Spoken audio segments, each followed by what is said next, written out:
എല്ലാവർക്കും നമസ്കാരം. ഞാൻ ഇന്ന് രാവിലെ മുതൽ ഉച്ചവരെയുള്ള ഒരു സൺഡേ വിശേഷങ്ങളുമായാണ് വന്നേക്കണത്. അതും പാചക വിശേഷങ്ങൾ. അപ്പോൾ എപ്പോഴും ട്രാവൽ വീഡിയോസൊക്കെ അല്ലേ കാണാറ്. അപ്പോൾ ഇന്നൊന്ന് വെറൈറ്റി ആയിക്കോട്ടെ എന്ന് വിചാരിച്ച് കുറച്ച് പാചകവുമായാണ്ടോ വന്നേക്കണത്. അപ്പോൾ അതേ നമ്മുടെ ബാൽക്കണിയിൽ 2 പേര് നിൽപ്പുണ്ട്. ഞാൻ നിങ്ങളൊന്ന് പരിചയപ്പെടുത്താട്ടോ. ദേ നോക്കിക്കണ്ടേ, ഇതാണ് നമ്മുടെ കറിവേപ്പും തൈ. അപ്പോൾ അതേ അതിനോട് ചേർന്ന് തന്നെ പുതിയൊരു കൂട്ടുകാരിയും വന്നിട്ടുണ്ട്. ഇതാണ് പുതിനയില കേട്ടോ. അപ്പോൾ നമ്മളൊരു സൂപ്പർ മാർക്കറ്റിൽ പോയപ്പോൾ അതിൻ്റെ തൈ വാങ്ങിയതാണ്. ഇങ്ങനെ കാറ്റിൽ ഇങ്ങനെ ആടി ആടി നിൽക്കണേണ്. അപ്പോൾ ഇനിയിപ്പോൾ ഒരു ഒരു മല്ലിയിലയുടെ തൈയും കൂടി വാങ്ങിക്കണം കേട്ടോ. അപ്പോൾ ഞാനത് വാങ്ങിക്കുകയാണെങ്കിൽ അതിനെയും കൂടി ഞാൻ നിങ്ങളെ അടുത്ത വീഡിയോയിൽ കാണിക്കാം കേട്ടോ. അപ്പോൾ അതേ ഇതിങ്ങനെ നിൽക്കുക നല്ല രസമുണ്ടല്ലേ ഇങ്ങനെ നിൽക്കണ കാണാനായിട്ട്. ഇതൊക്കെ ഇനി എപ്പോഴാണാവോ വളർന്ന് വലുതാവണത്. അപ്പോൾ ഇനിയിപ്പോൾ നമുക്ക് സംസാരിച്ച് സമയം കളയണ്ട. അതേ നമുക്ക് ബ്രേക്ക്ഫാസ്റ്റിൻ്റെ പണിയിലേക്ക് കിടക്കാം കേട്ടോ. അപ്പോൾ ഇന്നത്തെ സ്പെഷ്യൽ എന്ന് പറയുന്നത് പുട്ടും ബീഫ് കറിയാണ്. അതേ പുട്ട് അവിടെ ഒരു അടുപ്പത്ത് റെഡി ആയിക്കൊണ്ടിരിക്കുകയാണ്. നമുക്ക് ബീഫ് കറി വേഗം തന്നെ റെഡിയാക്കാം. അതിന് വേണ്ടിയിട്ട് ഇതേ കുക്കറിലാണ് ഞാൻ റെഡിയാക്കണത്. വെളിച്ചെണ്ണയിലേക്ക് സവാളയൊക്കെ ഇട്ട് കൊടുത്തിട്ടുണ്ട്. അതിനുശേഷം നമ്മൾ പുതിനയിലയും കറിവേപ്പിലയൊക്കെ ഇട്ട് കൊടുത്തു. ആവശ്യത്തിന് ഉപ്പും പിന്നെ ഇഞ്ചി വെളുത്തുള്ളി പേസ്റ്റും അതൊക്കെ ഇട്ട് കൊടുത്ത് നന്നായിട്ടൊന്ന് വഴറ്റിയെടുക്കണം കേട്ടോ. അപ്പോൾ അതിൻ്റെ ഇടയിൽ ഇതേ നമ്മുടെ പുട്ട് ഇവിടെ റെഡി ആയിട്ടുണ്ട്. ഞാൻ സ്റ്റീം പുട്ടുപൊടിയാണ് ഇതിന് ഉപയോഗിക്കുന്നത്. അപ്പോൾ നമ്മുടെ നാട്ടിലുള്ള അതേ ബ്രാൻഡൊക്കെ ഇവിടെയും കിട്ടും കേട്ടോ. അപ്പോൾ അതേ അതിൻ്റെ ഇടയിൽ നമ്മുടെ സവാളയൊക്കെ ഇവിടെ നന്നായിട്ട് വഴന്നു വന്നിട്ടുണ്ട്. ഇനി നമുക്കിതിലേക്ക് ആവശ്യത്തിനുള്ള തക്കാളി ഇട്ട് കൊടുക്കാം കേട്ടോ. അപ്പോൾ ഞാൻ മുമ്പ് ഇതിൻ്റെ വീഡിയോസൊക്കെ ഒരുപാട് ചെയ്തിട്ടുണ്ടെങ്കിലും ഞാനൊന്ന് വെറുതെ പറയണതാണ്, അറിയാത്തവരുണ്ടെങ്കിൽ കാണാലോ. അപ്പോൾ അതേ നമ്മുടെ തക്കാളി ഇട്ടതിന് ശേഷം നമ്മൾ ബീഫ് ഇട്ട് കൊടുത്തു, നന്നായിട്ട് മിക്സ് ചെയ്തു. അതിന് ശേഷം നമുക്കിതിലേക്ക് ആവശ്യത്തിനുള്ള പൊടികളൊക്കെ ഇട്ട് കൊടുക്കാം കേട്ടോ. അപ്പോൾ ഞാൻ ഇട്ട് കൊടുക്കണത് മുളക് പൊടി, മഞ്ഞൾപ്പൊടി, മല്ലിപ്പൊടി, ഗരം മസാലപ്പൊടി, കുരുമുളക് പൊടി, അങ്ങനെ അതേ എല്ലാ പൊടികളും ഇട്ട് കൊടുത്ത് നന്നായിട്ടൊന്ന് മിക്സ് ചെയ്യുക. അതിന് ശേഷം ഇതിലേക്ക് കുറച്ച് ചൂടുവെള്ളവും കൂടി ഒഴിച്ചു കൊടുക്കാം കേട്ടോ. അപ്പോൾ ഞാൻ ഇന്ന് ഇത്തിരി ചാറോട് കൂടിയിട്ടാണ് ബീഫ് കറി ഉണ്ടാക്കണത്. പുട്ടിനാകുമ്പോൾ ഇത്തിരി കറി വേണമല്ലോ, അതിനാണ് കേട്ടോ. അങ്ങനെ അതൊക്കെ എല്ലാം നന്നായിട്ട് മിക്സ് ചെയ്തതിന് ശേഷം നമുക്കിതൊന്ന് മൂടി വെച്ച് നന്നായിട്ടൊന്ന് വേവിച്ചെടുക്കാം. അപ്പോൾ ഒറ്റ ഇതിൽ പരിപാടി കഴിയും കേട്ടോ. അപ്പോൾ അതങ്ങനെ ഇരിക്കുമ്പോൾ ദേ നോക്കിക്കണ്ടേ, ഇന്ന് നമ്മുടെ സ്പെഷ്യൽ കട്ടൻ ചായയാണ്. പുട്ടും ബീഫൊക്കെ ഉണ്ടെങ്കിൽ ഞങ്ങൾ സ്ഥിരമായിട്ട് കട്ടൻ ചായ തന്നെയാണ് കേട്ടോ ഉണ്ടാക്കാറ്. അപ്പോൾ ആ കോമ്പിനേഷൻ ഇഷ്ടമുള്ളവരുണ്ടെങ്കിൽ ഒന്ന് കമൻറ്റ് ചെയ്യണേ. ഞങ്ങൾക്ക് അതാണ്ടോ ഭയങ്കര ഇഷ്ടമാണ്. ഇതിൻ്റെ കൂടെ കട്ടൻ ചായ കുടിക്കാനായിട്ട് നല്ല കറിയാമ്പൊക്കെ ഇട്ട കട്ടൻ ചായ. അപ്പോൾ അതേ നമ്മുടെ ബീഫ് കറി ഇവിടെ റെഡി ആയിട്ടുണ്ട്. അധികം വലിയ നെയ്യൊന്നുമില്ല കേട്ടോ ഇന്നത്തെ ബീഫിന്. ഇങ്ങനെ നെയ്യില്ലാത്ത ബീഫാണെന്ന് കറി വെച്ചേക്കണം. അതുകൊണ്ട് തന്നെ അതേത് നോക്കിക്കണ്ടേ, വലിയ നെയ്യൊന്നും കാണുന്നില്ല. അപ്പോൾ അതേ നല്ല ചാറോട് കൂറിയ ബീഫ് കറി റെഡി. അപ്പോൾ അതേ നമ്മുടെ ബ്രേക്ക്ഫാസ്റ്റ് ഇവിടെ റെഡി ആയിട്ടുണ്ട് കേട്ടോ. പുട്ടും ബീഫ് കറിയും കട്ടൻ ചായയും. അപ്പം ഇനിയിപ്പോൾ ഇതൊക്കെ കഴിച്ചിട്ട് വേണം നമുക്ക് എങ്ങോട്ട് പോകാൻ, സ്വിമ്മിംഗ് പൂളിൽ പോകാൻ കേട്ടോ. നമ്മൾ കഴിഞ്ഞ തവണ പോയ വീഡിയോയൊക്കെ ചെയ്തിട്ടുണ്ട്. അന്ന് നല്ല മഴയായിരുന്നു കേട്ടോ. പക്ഷേ ഇന്ന് മഴയൊന്നുമില്ല. അപ്പോൾ അതുകൊണ്ട് നമ്മൾ വേഗം തന്നെ ബ്രേക്ക്ഫാസ്റ്റൊക്കെ കഴിച്ച് റെഡി ആയിട്ട് ഇറങ്ങിയിട്ടുണ്ട്.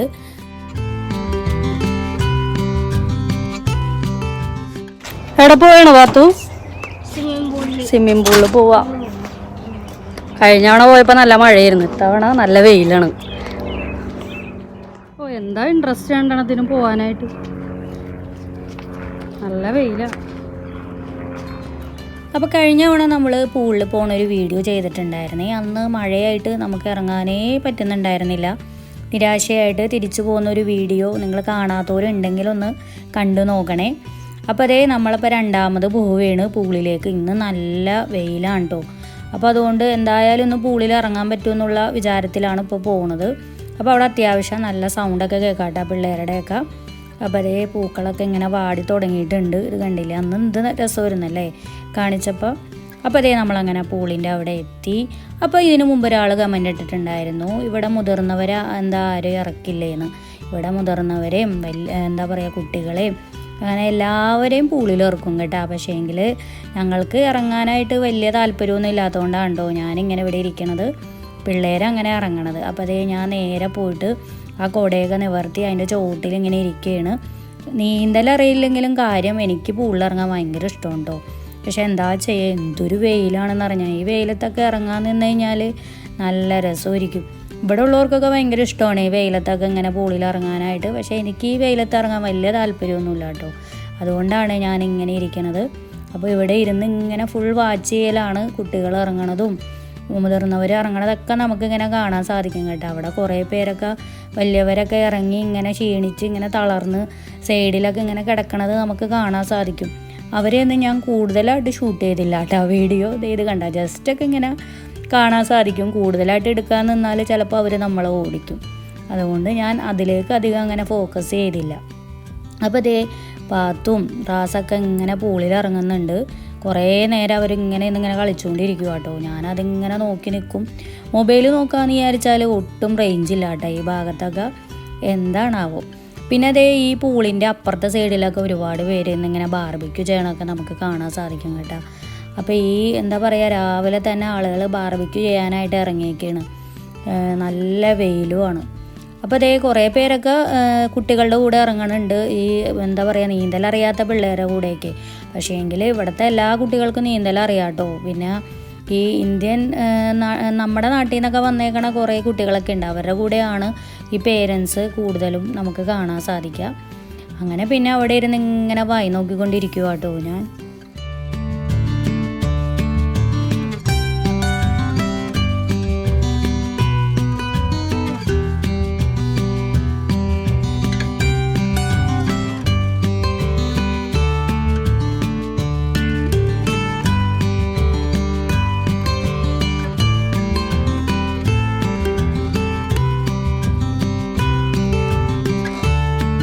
എങ്ങനെ ഉണ്ടായിരുന്നു? കുഴപ്പമില്ലേ? ഇപ്പൊ ഇഷ്ടപ്പെട്ടില്ല? ഓ, ഇഷ്ടപ്പെടാത്തൊരാൾക്കാർ. എന്തൊരു നട്ടാപ്പുറം വെയിലാണ്. ഇവിടെ ഉള്ളവർക്ക് പിന്നെ വെയിലൊന്നും ഒരു കുഴപ്പമില്ല. തണുത്ത കാറ്റടിക്കണം. പിന്നെ ഇവിടെ വെള്ളമൊക്കെ ഉണ്ടാവാറുണ്ടല്ലോ, അപ്പൊ അതില്ല. കഴിഞ്ഞ പ്രാവശ്യം മഴയായതുകൊണ്ട് പൂള് ചൂടായിരുന്നു. ഇപ്രാവശ്യം വെയിലായതുകൊണ്ട് പൂള് തണുത്തു. അത് അപ്പത്തെ വെള്ളം ഇങ്ങനെ ആക്കണം. അപ്പോൾ നമ്മളങ്ങനെ പൂളിൽ നിന്ന് തിരിച്ചു പോകുക കേട്ടോ. അപ്പോൾ പൂളിൽ ഇറങ്ങിയ ഓരോ വിശേഷങ്ങളൊക്കെ പിള്ളേരിങ്ങനെ പറയണേണ്. അപ്പോൾ ഇവിടെ എല്ലാ ദിവസവും ഇപ്പോൾ പൂൾ ഓപ്പണാണ്. പക്ഷേ എങ്കിൽ ഇട ദിവസങ്ങളിൽ വലിയ തിരക്കൊന്നുമില്ല കേട്ടോ. ശനി ഞായറും മാത്രമേ ഉള്ളൂ തിരക്ക്. അപ്പോൾ വീഡിയോ എല്ലാവരും ഒന്ന് സ്കിപ്പ് ചെയ്യാതെ മുഴുവനായിട്ടൊന്ന് കാണണേ. അതുപോലെ തന്നെ വീഡിയോ ഇഷ്ടമാവുകയാണെങ്കിൽ വീഡിയോക്ക് ലൈക്ക് ചെയ്യാനും ഷെയർ ചെയ്യാനും കമൻറ്റ് ചെയ്യാനൊന്നും മറക്കരുത് കേട്ടോ. അപ്പോൾ ഇനിയിപ്പോൾ ചെന്നിട്ട് വേണം നമുക്ക് ലഞ്ച് റെഡിയാക്കാൻ കേട്ടോ. അപ്പോൾ ഇത് നോക്കിക്കണ്ടേ പാർസലുകളൊക്കെ വന്നേക്കണുണ്ട്. അപ്പോൾ ഇവിടെയാണ് കേട്ടോ ഈ പാർസലുകളൊക്കെ ഇങ്ങനെ വന്ന് കിടക്കുക. അപ്പോൾ ഈ പേര് നോക്കിയിട്ട് അവരവർ തന്നെ അവരവരുടെ എടുത്തിട്ട് പോകും. അങ്ങനെയാണ് കേട്ടോ ചെയ്യാറ്. ഇത് കണ്ടില്ലേ, ഇങ്ങനെ ഓരോന്ന് ഇങ്ങനെ അവിടെ ഇവിടെ ഇങ്ങനെ കൂട്ടിയിട്ടേക്കും കേട്ടോ. അപ്പോൾ ഇന്ന് നമ്മൾക്ക് ഇനി ലഞ്ചിൻ്റെ പരിപാടിയിലേക്ക് കിടക്കാം. അപ്പോൾ ഇന്നത്തെ സ്പെഷ്യൽ എന്ന് പറഞ്ഞാൽ ഫ്രൈഡ് റൈസും ചില്ലി ചിക്കനും ആണ് കേട്ടോ. അപ്പോൾ അതിന് വേണ്ടിയിട്ട് ഞാൻ റൈസൊക്കെ അങ്ങനെ പാതി വേവിച്ച് ഇങ്ങനെ വെള്ളം ഊറ്റി ഇങ്ങനെ എടുക്കുകയാണ്. അപ്പോൾ നമുക്കിനി ഇത് ഊറ്റി കളഞ്ഞതിന് ശേഷം ഇതൊന്ന് ഫ്രിഡ്ജിൽ വെക്കണം കേട്ടോ. അപ്പോൾ ഇത് ഫ്രിഡ്ജിൽ വെക്കണം എന്തിനാണെന്ന് വെച്ചാൽ ആ റൈസ് ഒന്ന് ഒട്ടിപ്പിടിക്കാതിരിക്കാനാണ്. അപ്പോൾ അതിന് ശേഷം ഞാൻ ഒരു പാനിൽ കുറച്ച് ഓയിൽ ഒഴിച്ച് കൊടുത്തിട്ടുണ്ട്. അതിലേക്ക് ഞാൻ മുട്ട ഇങ്ങനെ ഇട്ട് കൊടുത്തിട്ടുണ്ട് കേട്ടോ. ചിക്കി എടുക്കാനായിട്ട്. നിങ്ങളെന്താണ് അതിന് വേറെ പേരെന്ന് എനിക്കറിയില്ല കേട്ടോ. ഞാൻ ചിക്കി എടുക്കാമെന്നാണേ പറയണേ. നിങ്ങൾക്കത് ആ ഭാഷ മനസ്സിലായോ എന്ന് എനിക്കറിയില്ല കേട്ടോ. അപ്പോൾ ഞാനങ്ങനെ മുട്ട ചിക്കി എടുത്തു. അപ്പോൾ ഇതിലാവശ്യം ഉപ്പും കുരുമുളകൊക്കെ ചേർക്കണം കേട്ടോ. അതൊക്കെ ഞാൻ ഇട്ട് കൊടുത്തിട്ടുണ്ടായിരുന്നു. അങ്ങനെ നമ്മുടെ മുട്ട ചിക്കി എടുക്കൽ ഇവിടെ റെഡി ആയിട്ടുണ്ട്. ഇത് ഫ്രൈഡ് റൈസിന് വേണ്ടിയിട്ടാണ് കേട്ടോ. അപ്പോൾ ഇനിയിപ്പോൾ അതിന് ശേഷം ഞാനത് കുറച്ച് ചിക്കൻ വറുക്കുകയാണ് ചില്ലി ചിക്കന് വേണ്ടിയിട്ട്. പിന്നെ കുറച്ച് നമുക്ക് ഫ്രൈഡ് റൈസിലേക്കും ചേർക്കണം കേട്ടോ. അപ്പോൾ ഞാൻ അത് ഓരോന്നായിട്ട് ഇങ്ങനെ ഫ്രൈ ചെയ്തുകൊണ്ടിരിക്കുക കേട്ടോ. അപ്പോൾ ഞാൻ നേരത്തെ തന്നെ ഇതിനൊക്കെ മസാലയൊക്കെ തേച്ച് വെച്ചിട്ടുണ്ടായിരുന്നു. അതിന് ശേഷം അതവിടെ ഒരു ഭാഗത്ത് ഇരിക്കട്ടെ. ഇനി നമുക്ക് ചില്ലി ചിക്കൻ റെഡിയാക്കാം കേട്ടോ. അതിന് വേണ്ടി ഞാനതേ ഒരു ചീനച്ചട്ടിയിൽ ആവശ്യത്തിന് ഓയിലൊക്കെ ഒഴിച്ച് കൊടുത്തതിന് ശേഷം ഞാൻ കുറച്ച് വെളുത്തുള്ളി അരിഞ്ഞത് ഇട്ട് കൊടുത്തിട്ടുണ്ട് കേട്ടോ. അത് നന്നായിട്ടൊന്ന് ഫ്രൈ ആയി കഴിയുമ്പോൾ അതിലേക്ക് നമ്മുടെ സവാള, വലിയ കഷ്ണങ്ങളാക്കിയ സവാളയും ആവശ്യത്തിന് ഉപ്പ് ഇട്ട് കൊടുക്കുക. അതൊന്ന് വഴറ്റാട്ടോ. ഒരുപാട് അങ്ങോട്ട് വഴന്നു പോകണ്ട. അതിന് ശേഷം കുറച്ച് ക്യാപ്സിക്കം, കുറച്ച് ഓണിയൻ, ഇഞ്ചി വെളുത്തുള്ളി പേസ്റ്റ് ഇതൊക്കെ ഇട്ടിട്ട് നമുക്ക് ഒന്ന് വഴറ്റാട്ടോ. ശരിക്കും പറഞ്ഞാൽ ഇത് അധികം അങ്ങനെ വഴറ്റേണ്ട ആവശ്യമൊന്നുമില്ല കേട്ടോ. പക്ഷേ എനിക്കെന്തോ ഈ ക്യാപ്സിക്കമൊക്കെ നന്നായിട്ട് വഴന്ന് കിട്ടണം കേട്ടോ. അതാണ് എനിക്കിഷ്ടം. അപ്പോൾ അതുകൊണ്ട് ഞാൻ ഇങ്ങനെ വഴറ്റിക്കൊണ്ടിരിക്കുകയാണ്. അതിനുശേഷം ഞാൻ കളറിന് വേണ്ടിയിട്ട് കുറച്ച് കാശ്മീരി മുളക് പൊടി ചേർത്തിട്ടുണ്ട് കേട്ടോ. അപ്പോൾ അത് ഇട്ട് കഴിഞ്ഞപ്പോഴത്തേക്ക് ഇത് നോക്കിക്കണ്ടേ നല്ല കളറുണ്ടല്ലേ. ഇനി നമുക്കതിലേക്ക് ആവശ്യത്തിനുള്ള സോസ് ഒഴിക്കാം. Tomato sauce, soya sauce, chilli sauce അപ്പോൾ ഇത് 3 ഒഴിച്ചു കൊടുത്തിട്ടുണ്ട്. ഇത് നന്നായിട്ട് മിക്സ് ചെയ്തതിന് ശേഷം നമുക്കതിലേക്ക് കുറച്ച് വെള്ളം ചേർക്കാം കേട്ടോ. ഞാൻ അതിൻ്റെ വീഡിയോ അറിയാതെ എൻ്റെ കയ്യിൽ നിന്ന് എഡിറ്റ് ചെയ്ത് ഇപ്പോൾ പോയിട്ടോ. അപ്പോൾ അതിന് ശേഷം അതിലേക്ക് നമ്മൾ വറുത്ത് വെച്ച ചിക്കൻ പീസുകൾ ഇട്ട് കൊടുത്തിട്ടുണ്ട്. ഇനി ഇത് നന്നായിട്ടൊന്ന് മിക്സ് ചെയ്ത് കൊടുക്കാം. അതിന് ശേഷം നമ്മളിതേ കോൺഫ്ലവർ ചേർത്ത കുറച്ച് ഇത് നമ്മളിതിലേക്ക് ഒഴിച്ച് കൊടുത്തിട്ടുണ്ട്. അപ്പോൾ അതേ നല്ലോണം ചാറ് പോലെ ആയില്ലേ. ഇനി ഇതൊന്ന് നന്നായിട്ട് കുറുകി പറ്റി വരട്ടെ. അപ്പോൾ അത് ഏകദേശം കുറുകി വന്നിട്ടുണ്ട്. ലാസ്റ്റായിട്ട് ഇതിൻ്റെ മീതെ കുറച്ച് സ്പ്രിംഗ് ഒനിയനും കൂടി ഇട്ട് കൊടുക്കാം കേട്ടോ. അപ്പം ഇനിയിപ്പോൾ ഇത് മൂടി വയ്ക്കാം. ഇത് ഇനി കഴിക്കണ നേരത്ത് മാത്രം ഇതൊന്ന് മിക്സ് ചെയ്ത് കൊടുത്താൽ മതി. അപ്പോൾ കറി റെഡിയായി.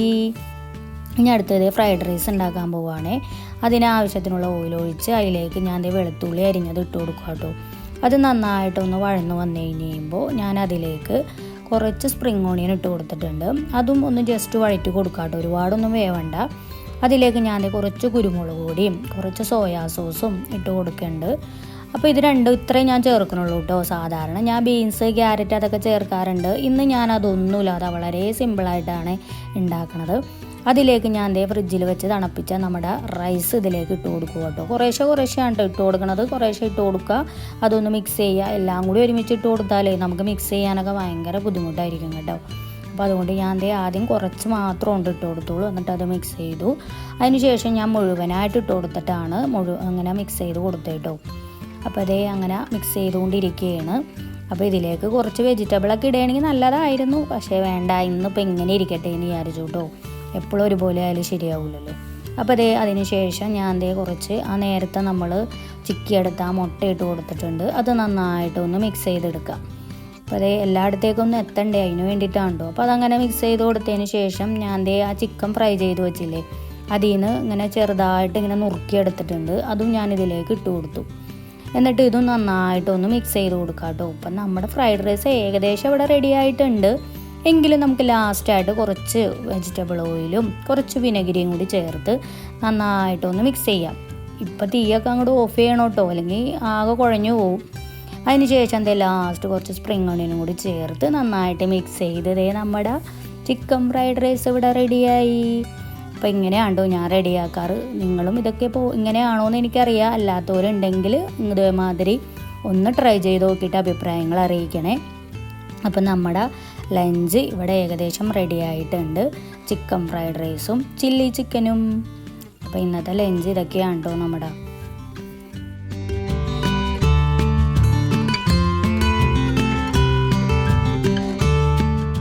അങ്ങനെ ഞങ്ങളെല്ലാവരും കൂടി ഇരുന്ന് അങ്ങനെ ലഞ്ചൊക്കെ കഴിക്കുകയാണ്. അപ്പോൾ ഇന്നിപ്പോൾ നമ്മുടെ വീഡിയോ എന്ന് പറഞ്ഞാൽ ഈ പാചക വിശേഷങ്ങളൊക്കെ ആയിരുന്നു. അപ്പോൾ എല്ലാവർക്കും ഇന്നത്തെ വീഡിയോ ഇഷ്ടമായി എന്ന് വിചാരിക്കുന്നു. ഇഷ്ടമായിട്ടുണ്ടെങ്കിൽ എല്ലാവരും വീഡിയോ ലൈക്ക് ചെയ്യുക, ഷെയർ ചെയ്യുക, കമൻറ്റ് ചെയ്യുക കേട്ടോ. സബ്സ്ക്രൈബ് ചെയ്യാത്തവരുണ്ടെങ്കിൽ സബ്സ്ക്രൈബ് ചെയ്യാൻ മറക്കരുതേ. അപ്പോൾ എല്ലാവർക്കും അമേരിക്കയിലെ പുതിയ വിശേഷവുമായിട്ട് പുതിയ വീഡിയോയുമായിട്ട് വരുന്നവരെ എല്ലാവർക്കും ബൈ ബൈ.